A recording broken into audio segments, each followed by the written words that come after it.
All right, our reading for today is Numbers chapter 22. Balak sends for Balaam. Then the children of Israel moved and camped in the plains of Moab on the side of the Jordan across from Jericho. Now Balak the son of Zippor saw all that Israel had done to the Amorites, and Moab was exceedingly afraid of the people because they were many. And Moab was sick with dread because of the children of Israel. So Moab said to the elders of Midian, "Now this company will lick up everything around us as an ox licks up the grass of the field." And Balak, the son of Zippor, was king of the Moabites at that time.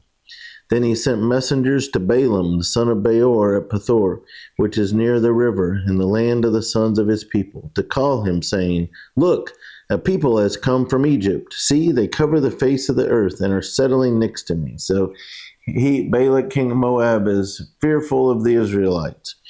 "Therefore, please come at once, curse this people for me, for they are too mighty for me. Perhaps I shall be able to defeat them and drive them out of the land. For I know that he whom you bless is blessed, and he whom you curse is cursed."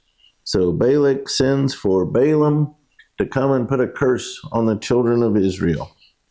So the elders of Moab and the elders of Midian departed with the diviner's fee. So what's this? It means they're going to go pay Balaam money to tell them what they want to hear. Balaam stands to make quite a bit of money off of this gig. With the diviner's fee in their hand, and they come to Balaam and spoke to him the words of Balak. And he said to them, "Lodge here tonight, and I will bring back word to you as the Lord speaks to me." So the princes of Moab stayed with Balaam. So what's going on here? Balaam is intrigued. He knows they have money. So he tells them to stay the night. Let me check this out. Well, the Lord is not going to bless somebody that curses his people. I mean, God's not going to tolerate that. So Balaam should have just told them, those are God's people. I'm not going to do that. Nothing that you do is going to defeat God. But instead, he wants that money. So he says, "You go ahead and lodge here." So the princes of Moab stayed with Balaam. Verse 9, Then God came to Balaam and said, "Who are these men with you?" So Balaam said to God, "Balak, the son of Zippor, king of Moab, has sent to me, saying, Look, a people has come out of Egypt, and they cover the face of the earth. Come now, curse them for me. Perhaps I shall be able to overpower them and drive them out." And God said to Balaam, "You shall not go with them. You shall not curse the people, for they are blessed." So Balaam rose in the morning and said to the princes of Balak, "Go back to your land, for the Lord has refused to give me permission to go with you." And the princes of Moab rose and went to Balak and said, "Balaam refuses to come with us." Then Balak again sent princes, more numerous and more honorable than they. And they came to Balaam and said to him, "Thus says Balak, the son of Zippor, please let nothing hinder you from coming to me, for I will certainly honor you greatly, and will do whatever you say to me. Therefore, please come, curse this people for me." So now he's going to get a lot of money. He's going to get a lot of honor. He's being promised big things. Then Balaam answered and said to the servants of Balak, "Though Balak were to give me his house full of silver and gold, I could not go beyond the word of the Lord my God to do less or more." That sounds good, doesn't it? "Now, therefore, please, you also stay here tonight, that I may know what more the Lord will say to me." Okay, there's the problem. First, it sounds like he's being faithful. But then he's tempted. He wants this money. He wants this honor. So he says, I want to know what more the Lord has. The Lord doesn't need to say anymore. He said it in verse 12. Back in verse 12, God said, "You shall not go with them. You shall not curse the people, for they are blessed." So he is being disobedient at this point.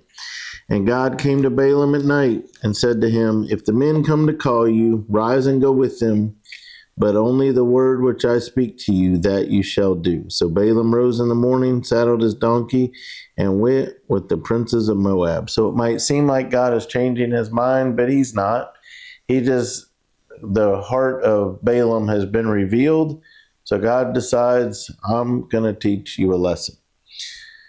So we have a very cool story here in this chapter. So in verse 22, then God's anger was aroused because he went. And the angel of the Lord took his stand in the way as an adversary against him. So remember, God had told him not to go. And then he sees that his heart is greedy. So he tells him to go. But then when he actually goes, he's angry because he knows this is all about him wanting money and power more than he wants to be obedient to God. So God is angry. He stands in the way as an adversary against him, and he was riding on his donkey. So Balaam's riding this donkey, and his 2 servants were with him. Now the donkey saw the angel of the Lord standing in the way with his drawn sword in his hand. The donkey can see this, but for whatever reason, God doesn't allow Balaam to see it. So the angel of the Lord is blocking their way, and he has a sword drawn. So the donkey sees this. The donkey turned aside out of the way and went into the field. So Balaam struck the donkey to turn her back onto the road. Then the angel of the Lord stood in a narrow path between the vineyards with a wall on this side and a wall on that side. And when the donkey saw the angel of the Lord, she pushed herself against the wall and crushed Balaam's foot against the wall. So he struck her again. Then the angel of the Lord went further and stood in a narrow place where there was no way to turn either to the right hand or to the left. When the donkey saw the angel of the Lord, she lay down under Balaam. So Balaam's anger was aroused, and he struck the donkey with his staff. Then the Lord opened the mouth of the donkey, and she said to Balaam. So God allows the donkey to talk and to speak to Balaam. What have I done to you that you have struck me these 3 times?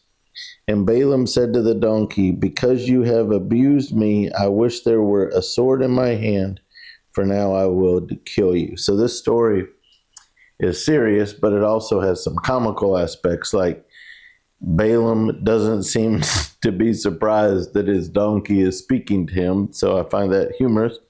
And also, it's ironic that the donkey was trying to save herself and Balaam because the angel of the Lord had a sword in his hand. And not only did Balaam already strike his donkey 3 times, but he says, if I had a sword, I would kill you. So the donkey said to Balaam, am I not your donkey on which you have ridden ever since I became yours to this day? Was I ever disposed to do this to you? And he said, no. Then the Lord opened Balaam's eyes, and he saw the angel of the Lord standing in the way with his drawn sword in his hand. And he bowed his head and fell flat on his face. And the angel of the Lord said to him, why have you struck your donkey these 3 times? Behold, I have come out to stand against you, because your way is perverse before me. The donkey saw me and turned aside from me these 3 times. If she had not turned aside from me, surely I would also have killed you by now and let her live. And Balaam said to the angel of the Lord, I have sinned, for I did not know you stood in the way against me. Now therefore, if it displeases you, I will turn back. Then the angel of the Lord said to Balaam, go with the men, but only the word that I speak to you, that you shall speak. So since it's already began, God's already taught him a lesson. He's also going to teach these other people a lesson. So Balaam went with the princes of Balak. Now when Balak heard that Balaam was coming, he went out to meet him at the city of Moab, which is on the border at the Arnon, the boundary of the territory. Then Balak said to Balaam, did I not earnestly send to you, calling for you? Why did you not come to me? Am I not able to honor you? And Balaam said to Balak, look, I have come to you. Now, have I any power at all to say anything? The word that God puts in my mouth, that I must speak. So Balaam went with Balak, and they came to Kirjath Huzoth. Then Balak offered oxen and sheep, and he sent some to Balaam and to the princes who were with him. So it was the next day that Balak took Balaam and brought him up to the high places of Baal, that from there he might observe the extent of the people. So this is the end of this chapter, but it will continue. The story continues in chapter 23. But just so you know how it's ending there in the last verse 41, he takes them up to the high places of Baal. Those are the places where they performed idol worship to the false gods of Baal. So that's where we'll pick it up with chapter 23 next.